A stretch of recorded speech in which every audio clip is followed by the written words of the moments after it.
Une femme du village, Nadège, était connue pour deux choses. 1. Elle hurlait comme une sirène de pompier dès qu'elle voyait un cafard. 2. Et elle avait une relation bizarrement fusionnelle avec son cousin Gustave. Très fusionnelle.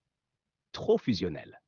Le genre où, quand on leur demandait s'ils étaient ensemble, ils répondaient: «Non, on est juste nés du même oncle».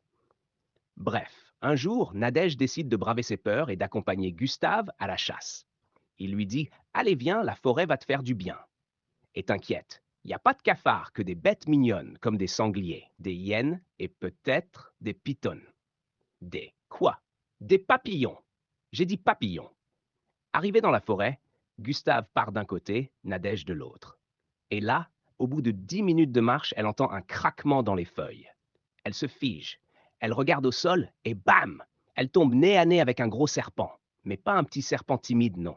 Un monstre long comme un tuyau de climatisation industrielle, avec une langue qui fouette l'air, comme s'il cherchait des gâteaux humains à goûter. Nadège pousse un cri à réveiller tous les ancêtres du village. Elle tremble tellement que même le serpent est confus. Il la regarde. Puis il fait demi-tour comme s'il s'était dit, open quote: «Oula, si je la mords, je risque de choper une phobie moi aussi.» Close quote. Mais Nadège, elle, n'a rien vu de ce raisonnement. Elle détale en courant. Elle court si vite que ses pieds ne touchent plus le sol. Elle vole littéralement. En arrivant près de Gustave, elle s'écrase dans ses bras en criant: «Je veux plus jamais chasser!» Et Gustave, très content de cette proximité subite, lui dit tout bas: «On aurait dû aller à la pêche. L'eau, c'est plus romantique.» Elle le regarde, essoufflée, puis lui donne une tape. «Espèce de cousin bizarre!» Mais t'as raison.